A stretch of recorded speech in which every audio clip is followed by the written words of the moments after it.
Son las 5 de la mañana, 41 minutos.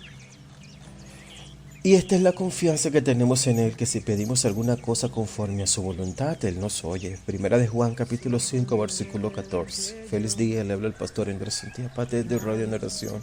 Devocional del día, la oración perfecta. Sin ti, oh fiel Señor.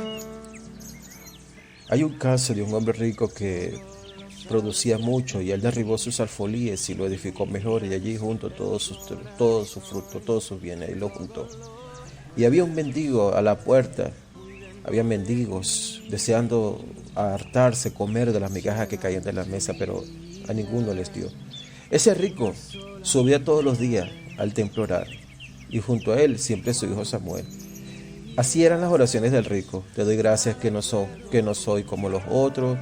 Te doy gracias por mi trigo, por mi maíz y por mis alfolíes. Señor, ayuda a los mendigos y a los hambrientos, a los pobres que no tienen bendiciones materiales que tengo yo. Y mientras oraba, él lloraba. Aconteció un día que el pequeño Samuel, después de la visita al templo, llegó hasta su padre y le dijo: Padre, voy hoy como ayer, he escuchado tus oraciones. ¿Cómo quisiera tener alguno de tus depósitos de trigo? Y el padre le dijo: todas mis cosas son tuyas. ¿Qué harías tú con el trigo si yo te lo diera?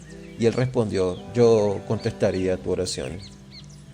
Evidentemente, aquel hombre rico, como vimos en esta ilustración, iba a orar todo el tiempo al templo y pedía a Dios que ayudara a los pobres, teniendo él cómo hacerlo. El hijo pudo entender la voluntad de Dios. A veces Dios nos provee, pero es para que seamos proveedores hacia otro. Generosidad. Cumples tu palabra, que guías mi... ¿Cómo orar correctamente?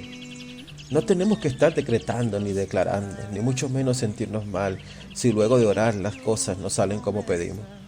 Debemos descansar en que nuestra vida está en las manos de un Dios poderoso, sabio, bueno y soberano, que está obrando según su propósito eterno en nuestras vidas. Así lo decía el pastor Gerson Murray. Y sé... El apóstol Juan está hablando y aconsejando que es la confianza que tenemos en Él. Juan ha desarrollado la idea de la confianza en el versículo anterior, en 1 de Juan, capítulo 5, versículo 3. El apóstol Juan dice que si pedimos alguna cosa conforme a la voluntad de Dios, Él nos va a oír, Él nos oye. En esto vemos el propósito de la oración y el secreto del poder en la oración. Es pedir alguna cosa conforme a su voluntad, y una vez que hayamos pedido, tener la seguridad que Él nos va a oír. Primero, debemos entender que Dios quiere que pidamos en oración. Segundo, Dios quiere que pidamos alguna cosa en oración, no para dar a entender que todo lo que vamos a pedir va a ser concedido, sino algunas cosas en el sentido de que podemos y debemos orar por todo. Dios se preocupa por todas nuestras vidas y nada es demasiado pequeño o demasiado grande para orar por ello. Pablo escribió en Filipenses 4:6: por nada estéis afanosos, sino sean conocidas vuestras peticiones delante de Dios en toda oración, ruego y acción de gracia. Dios quiere que pidamos conforme a su voluntad. Es fácil para nosotros preocuparnos solo por nuestra voluntad de Dios y tener una visión fatalista con respecto a su voluntad. Él cumplirá su voluntad con o sin mis oraciones de todos modos. No es así.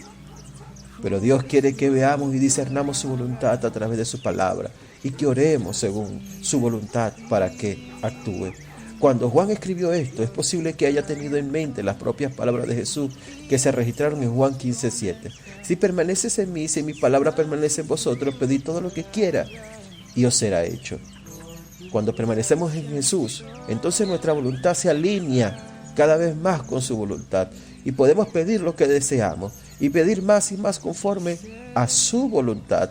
Entonces vemos oraciones contestadas conforme a su voluntad. Si algo es la voluntad de Dios, ¿por qué simplemente no lo hace independientemente de nuestras oraciones? Te preguntarás. ¿Por qué esperaría para cumplir su voluntad hasta que oremos? Porque Dios nos ha designado para trabajar con Él, como dice 2 de Corintios 6:1, como colaboradores suyos. Dios quiere que trabajemos con Él, y eso significa alinear nuestra voluntad y agenda a la suya. Él quiere que nos interesemos por las cosas que a Él le importan y quiere que nos preocupemos por ella lo suficiente como para orar apasionadamente por ella. Santiago 4:3 dice: pedid y no recibid, porque pedís con malos propósitos para gastar en vuestros placeres. Mi corazón en las 5 de la mañana, 46 minutos. Orar conforme a su voluntad es la oración perfecta.